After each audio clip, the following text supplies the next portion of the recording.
और उपस्थित सभी भाई और बहनों, मुझे बहुत खुशी है कि आरोग्य पीठ आचार्य दीक्षित जी के नेतृत्व में पहला wellness neurotherapy global summit Delhi में कर रहा है।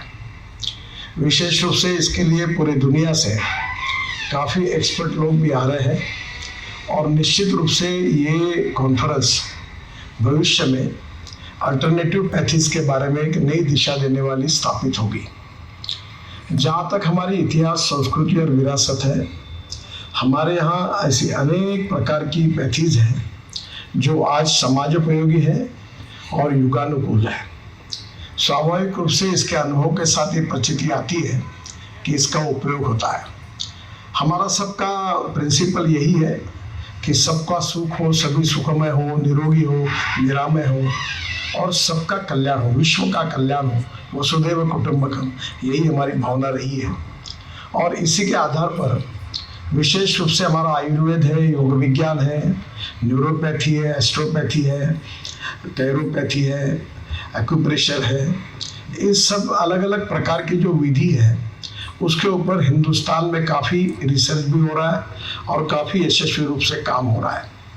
जहाँ तक हमारे मेहरा गुरु जी थे, मुंबई में उनका आश्रम था, उन्होंने न्यूरोथेरेपी पर विशेष रूप से बहुत संशोधन भी किया और उन्होंने अपने अच्छे शिष्यों को तैयार भी किया। उन्हीं में से आचार्य दीक्षित एक है कि उन्होंने जो पढ़ाए हुए मंत्र हैं उसी के आधार पर आज विशेष रूप से न्यूरोथेरेपी का उपयोग करके अनेक लोगों को उन्होंने आराम दिया है। आज हजारों की संख्या में देश में अनेक जगह पर उनके सेंटर शुरू है और निश्चित रूप से उसका फायदा गौर गरीब जनता को हुआ है। मुझे एक बात आप सबके सामने ये रखनी है कि हमारा उद्देश्य है कि आखिर हमारे समाज में जो लोग हैं, जो व्याधिग्रस्त हैं, उनको आराम कैसे पड़े। आराम किस पैथी से पड़ रहा है, किस उपचार पद्धति से पड़ रहा है, ये महत्वपूर्ण नहीं है। उसको आराम पड़ना चाहिए, उसका जीवन स्वस्थ होना चाहिए, उसका जीवन निरोगी और निरामय होना चाहिए, ये हमारा उद्देश्य है। कुछ जगह पर योगासन से उपयोग होगा, कुछ जगह पर प्राणायाम से होगा, कुछ जगह के ऊपर शायद न्यूरोथेरेपी का होगा, कुछ जगह कैरोपैथी का होगा। तो सवाल ये है कि अलग अलग पैथी का अलग अलग विधि, अलग अलग व्याधि पर एक अच्छा परिणाम है। हमें ये ढूंढने की आवश्यकता है कि कौन सी पैथी कौन से व्याधि के लिए सबसे ज़्यादा उपयुक्त है। मुझे निश्चित रूप से खुशी है कि इसका भी काफ़ी बड़े प्रमाण पे इन सब अल्टरनेटिव मेडिसिन में कोऑपरेशन, कोऑर्डिनेशन एंड कम्युनिकेशन बढ़ाने की कोशिश भी हो रही है। हमारे आयुष मंत्रालय के द्वारा पहली बार इन सब बातों को निश्चित रूप से प्रोत्साहित किया जा रहा है और इसके बारे में कोर्सेज को यूनिवर्सिटी भी अपनी मान्यता दे रही है और भारत सरकार के स्किल डेवलपमेंट मिनिस्ट्री ने भी इसको सपोर्ट दिया है। एक तरफ लोगों का जीवन निरामय हो, निरोगी हो और दूसरी तरफ इस पैथी के द्वारा लाखों करोड़ों युवाओं को रोजगार मिले। आज हमारे देश में अगर निश्चित रूप से रोजगार निर्माण करने का भी एक प्रभावी साधन हो सकता है।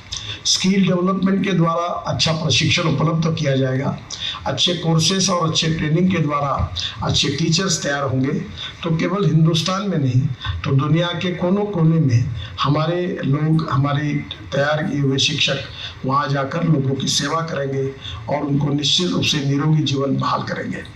और इसीलिए इन सब विशेष रूप से विधियों को आज प्रोत्साहित करने की आवश्यकता है। मुझे बहुत खुशी है कि आदरणीय सुनील अंबेकर जी, आदरणीय शंकराचार्य जी, आदरणीय लोकेश मुनि जी, आदरणीय अशोक कुमार वैष्णवी जी और उसके साथ साथ हमारे आदरणीय सतीश कुमार जी और आदरणीय सुभाष चंद्र कपूर जी और आदरणीय पवन सिन्हा जी जो आध्यात्मिक गुरु है, ये आचार्य दीक्षित जी के कहने पर सब इकट्ठा हुए हैं। मुझे आप सब लोगों से यही अनुरोध करना है कि कोई भी चमत्कार के बिना नमस्कार नहीं होता। ये जो पैथी है ये किसी की कृपा इसके ऊपर नहीं चाहिए। इसके केवल उपचार पद्धति से जो आराम मिलता है उसी के कारण निश्चित रूप से मेरा विश्वास है कि लोगों का समाधान यही इसका सबसे बड़ा परिणाम है। और माउथ टू माउथ और मैन टू मैन और हार्ट टू हार्ट जब वो अपने अनुभव अनेक लोगों के साथ शेयर करेगा तो निश्चित रूप से उसके लिए अनेक लोग इसका उपयोग करेंगे। मुझे बहुत खुशी है कि आचार्य दीक्षित जी बहुत परिश्रम करके, मेहनत करके, समर्पित भाव से और आचार्य मेहरा जी के जो विचार थे, जो उनका आशीर्वाद था, उसके आधार पर आज बहुत अच्छा काम कर रहे हैं। और मुझे बहुत खुशी है कि मैंने भी इस उपचार पद्धति का अनेक बार उपयोग लिया है।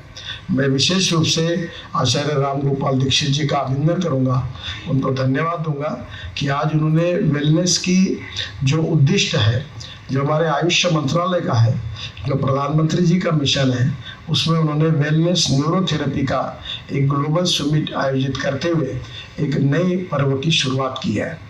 मैं आप सब लोगों को यही अनुरोध करूंगा कि न्यूरोथेरेपी के साथ हमारी आयुर्वेद, हमारी यूनानी, हमारा योग विज्ञान, कैरोपैथी, एस्ट्रोपैथी और अलग अलग प्रकार के एक्यूप्रेशर, एक्यूपंक्चर, इन सब का इंटीग्रेटेड अध्ययन करके अंतिमतः समाज के सभी व्याधिग्रस्त लोगों को आराम पड़े, यही हमारी भावना है। सबका कल्याण हो, सब निरोगी रहे, सब निरामय रहे।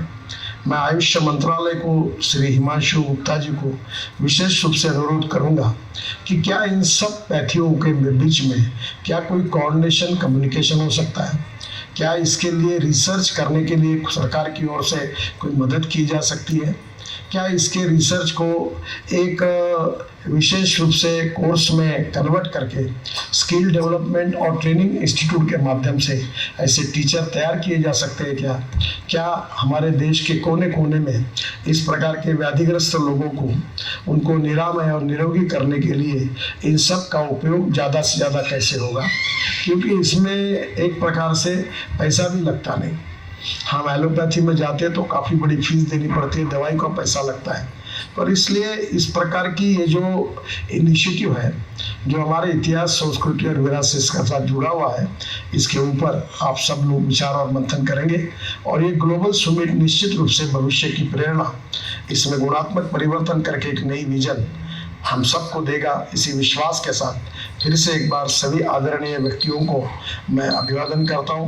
मैं मोनिका बहल जी का नाम लेने के लिए भूल गया था, वो भी इसमें अच्छा काम करती है। इस उपक्रम से एक नई दिशा मिलेगी, इस विश्वास के साथ आपको सबको बहुत बहुत शुभकामनाएं, शुभेच्छाएं। और विशेष रूप से आचार्य दीक्षित जी के इस पहल को निश्चित रूप से सफलता मिलेगी और दुनिया के कोनों कोनों तक ये बात निश्चित रूप से पहुंचेगी। इसी विश्वास के साथ मैं आपको सबको अभिवादन करते हुए अपनी बात को समाप्त करता हूँ। धन्यवाद, नमस्कार, जय हिंद।